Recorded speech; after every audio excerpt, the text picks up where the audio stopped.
and a 1 and a 2 and a...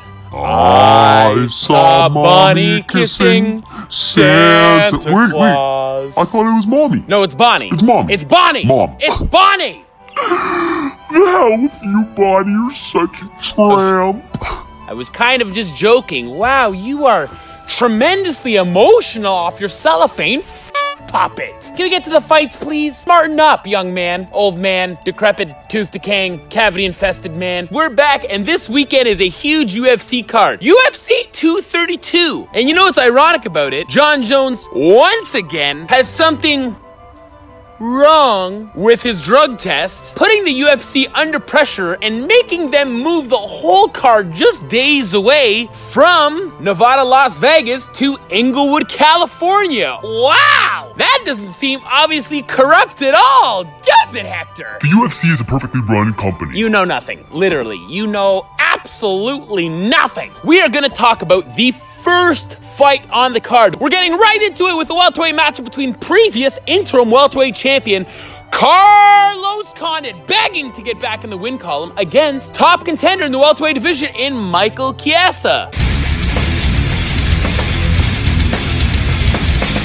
Yes, Michael Chiesa did successfully get the pieces of shard straight out of his eyeball, in case you were wondering, McFucking-nuggets. Carlos Condit is on a 4-fight losing streak. By golly, if there's any sorts of Christmas miracle left in the world, please give it to Carlos Condit, because he is in desperate need. He should actually be thanking the heavens that he hasn't got the swift boot in the ass right out of the UFC doors. And straight to lawn bowling, probably less dangerous for the former interim title holder. So Michael Chiesa is coming off 2 losses, obviously. What's your problem there, buddy? To be honest, it seems completely normal for where I'm living now. Nothing to see here, sir. Nothing to see here. We're good. Anyways, Michael... That was freaky. Friends of yours? Anyway, Michael Chiesa is coming off 2 losses, but they're very, very important losses against top contenders in the division. We got Anthony Pettis, which he just lost to previously in his last fight. And before that is... What the hell is going on? Sir, can you keep it... Oh my God. I really love that guy's style of fashion. No, we're good. Ooh, yeah, we are. We're good. He's handsome. Better looking than you are. And Kevin Lee, tremendous athletes in the division. Before that, he beat top contenders such as Jim Miller and Beneil Dariush. He is a jiu-jitsu guru and as intense as they come on the ground, and one hell of a scrapper. Cardio is not an issue. First of all, he can knock you the hell out and he can choke you the hell out. What the hell? You think you have problems, little girl? Look where I live. Sir, I know you have a knife, but I get beaten every day. Can you please hurry up? Thank you. When we look at Carlos Condit used to be the very best. He used to be as durable as anyone could ever possibly be in that division. He is coming off in his historic reign as interim champion against guys like Nick Diaz, in which he won the belt from originally. Unfortunately for Carlos Condit, he is 2 in his last 9 fights. I think Dana White just appreciates the tenacity of Carlos Condit, because if it was any other average B-listed fighter, he would have been long gone from the UFC.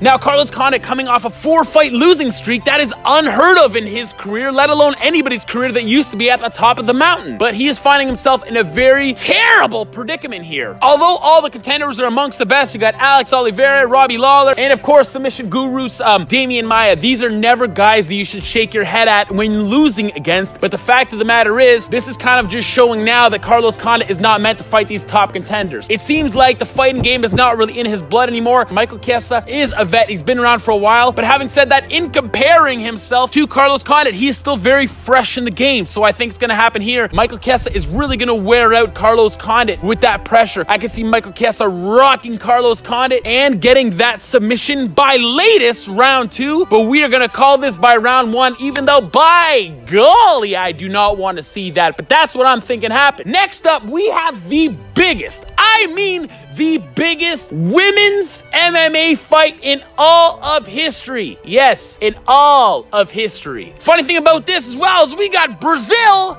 against Brazil. Current bantamweight UFC champion and Amanda Nunes, the Lion, going up against Chris Cyborg. Shoot the box!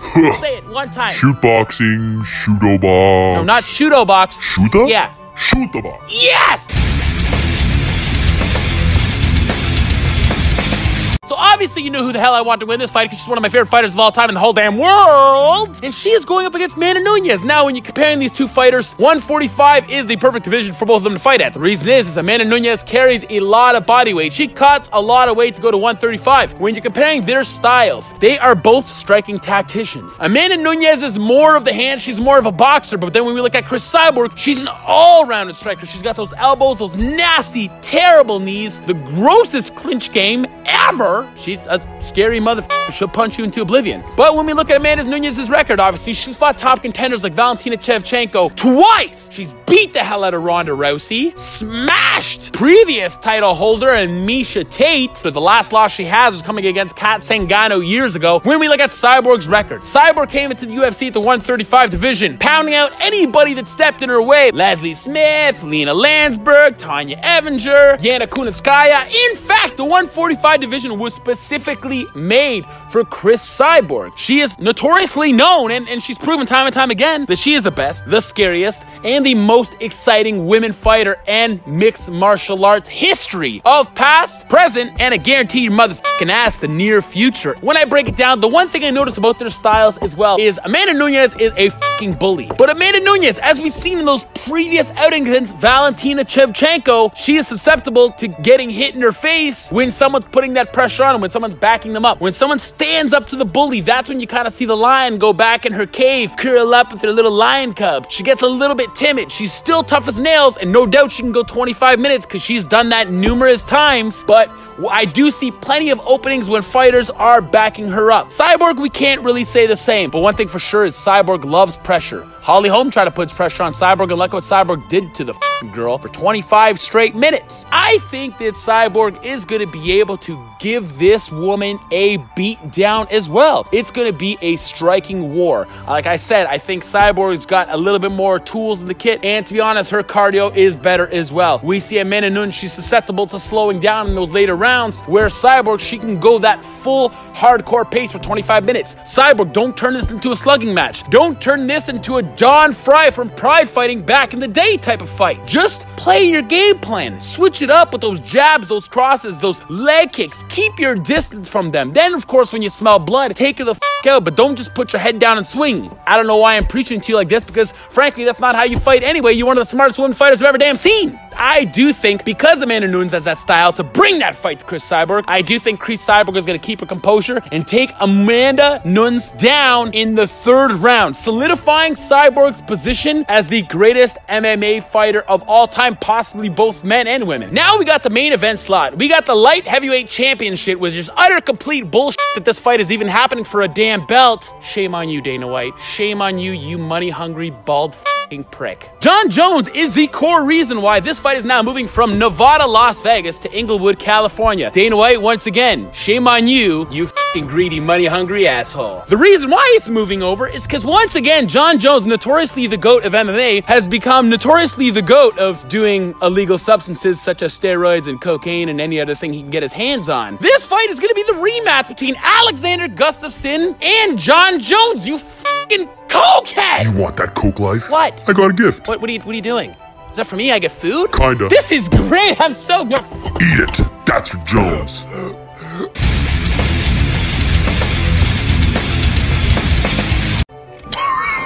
Maybe you'll have some more respect for the coke game.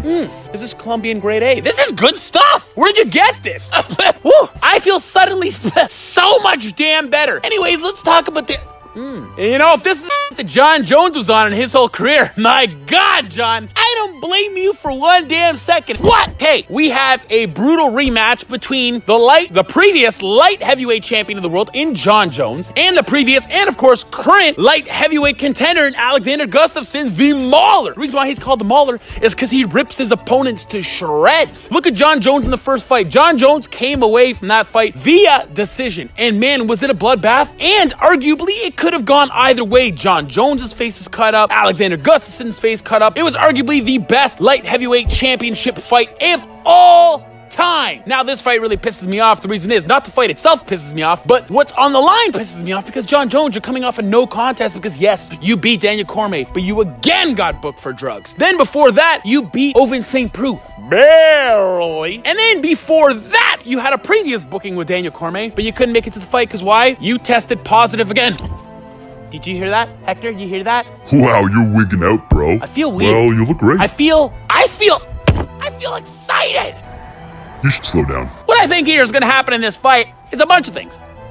Alexander Gustafsson's coming off a 2-fight win streak against guys like Glover Teixeira and Jan Blachowicz. But the funny thing about this is Alexander Gustafsson is coming off a loss against the guy who has lost to, arguably, Jon Jones. And that is Daniel Cormier. So I know Jon Jones has a lot of confidence going to the fights because he's like, you know what? I beat you once before, and I beat the guy that's also beat you. But MMA math doesn't work. It never worked before and it never work now. Wow, that's delicious. The one differential factor that I can see here is literally, in the last 4 years, Jon Jones is only used to fighting, majority-wise, one contender, and that is Daniel Cormier. He's not used to fighting other contenders. He's not used to training for other contenders. And training for a guy like Alexander Gustafsson is gonna need a huge, methodical, intense training camp because, as you noticed in your first fight, you had a little bit of struggling going on. I think this could be the time where Alexander Gustafsson, who's been begging for this fight, mind you, really takes it to Jon Jones. He has that confidence because he felt like he won in the first fight, which is making this so much interesting because they both, obviously, Jon Jones on paper did win the fight, but Alexander Gustafsson is thinking that he was robbed and he actually won the fight. So he's gonna go out there and pretty much bring the exact same fight to Jon Jones and hopefully get the better of him. One thing we can say for sure is Gustafsson is a far more active fighter, of course, in the recent years, and that's because he wasn't all coked up. But now that I'm on this shit, Gustafsson, you're a loser. Big mistake, buddy. You should really get on this stuff. Snowing over here, that's for damn sure. But if we're just gonna have to close this off and see what I think is gonna happen, I wouldn't bet money on this. Mostly because I don't have any because, well, we've been through this before. Well, I mean, I definitely took your money. Yeah, I know, but the other thing. And everything else? Right! Everything that I have. Cool. But I do hope that Gustafsson can really get this win. I think it will be a decision fight again. And I think Jones will obviously stand out in those first couple rounds. But I think what will be the difference is obviously the inactivity of Jon Jones. I think Gustafsson's going to be able to get that second, third, even fourth win in those later rounds where Jones, I think, will take over in the first couple rounds, but will really start to slow down and won't be able to get that gas tank back. I think ring rust is a real thing. Every other fight in the world's pretty much proven it, and I think it's going to be a big factor in this fight. Jon Jones is not going to be susceptible to the pressure, but he's going to be so excited of being back and being the champion, which he thinks he's going to be in 2019. I don't, and I think he's just going to gas out, kind of get demotivated. Alexander the Mauler Gustafsson can take this via probably a split decision. Not every single judge will go the way of him, I guarantee, because there's a lot of people out there that still do want to see Jones as that champion. Gustafsson will come away with this unanimous victory. You hear buzzing? I hear buzzing. Do you hear buzzing? We're all done the UFC 232 wrap-up. It's gonna be one hell of a night of fights. I can guarantee you that no matter what the happens. As for me, I'm just gonna go to the back. I don't know, I'm suddenly turned on by Bonnie, so I really wanted to see what the cellophane puppet's all about. See what all the riot's about. See what Cavity Carl over there has to say. You don't touch Bonnie. Do some? You do. You don't. Free some. You do. You don't. You do. You don't. You do. I'm gonna come over there. I'm gonna have some more of this, okay? And we're gonna talk naked with Bonnie. I'm so excited. Seriously, guys, fight clean, okay? Drugs are bad for you. Just ask Jon Jones. He's a perfect role model for all cokeheads everywhere. One sniff and you think you have the advantage, Wait till your eyes close and I take advantage of Bonnie. There's like so much blood. How are you standing? I guess this cocaine shade makes me invisible. Nice! Bye!